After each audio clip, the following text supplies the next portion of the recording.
Hello, good day mga ka-amor. Sa araw na to, ibahagi ko naman sa inyo ang simpleng luto ng talong pero napakasarap at makaparami ka ng kanin. Ito ay ginisang talong lang naman. Una, ilagay natin ang olive oil. Sunod naman, itong kamatis. Konti lang yung kamatis na nilagay ko, guys. Kasi naman, nagtipid-tipid tayo. Ang kamatis kasi dito, napakamahal ngayon eh. Isunod naman natin ang ating hiniwang talong.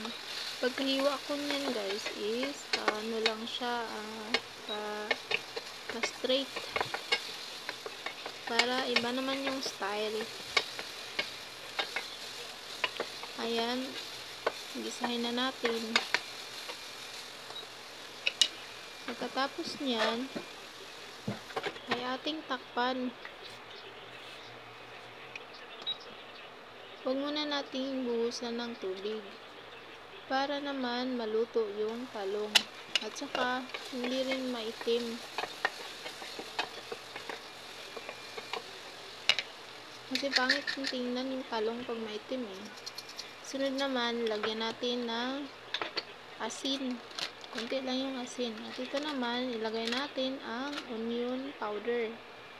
Imbis na onion na fresh guys, ang ginamit ko is onion powder. Sunod naman natin itong turmeric. Ang turmeric guys, pampalasa din naman yan at saka gamot.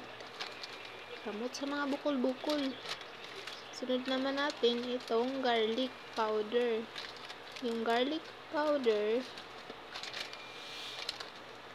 pagkatapos niyan is itong black pepper.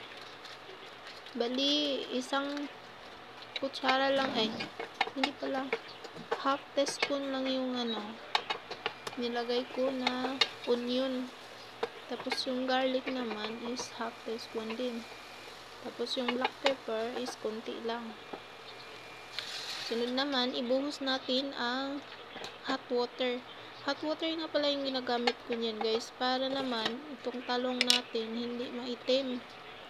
Kasi pag idiretso natin yung tubig na regular water is iitim yan. Takpan natin ng mga ilang minuto. Siguro mga 2 minuto lang yan. Alam mo naman, talong lang yan niluto ko. Swak ito sa budget guys kasi pero mahal pa rin yung talong ngayon eh. Pero at least masustansya yung kinakain natin.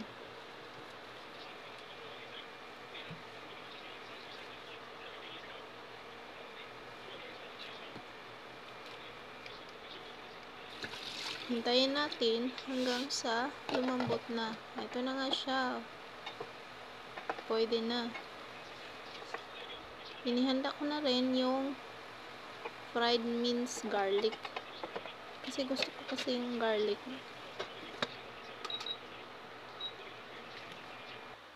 Ayan na.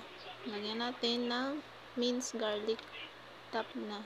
Ito na rin ng pagkain natin. Thank you for watching.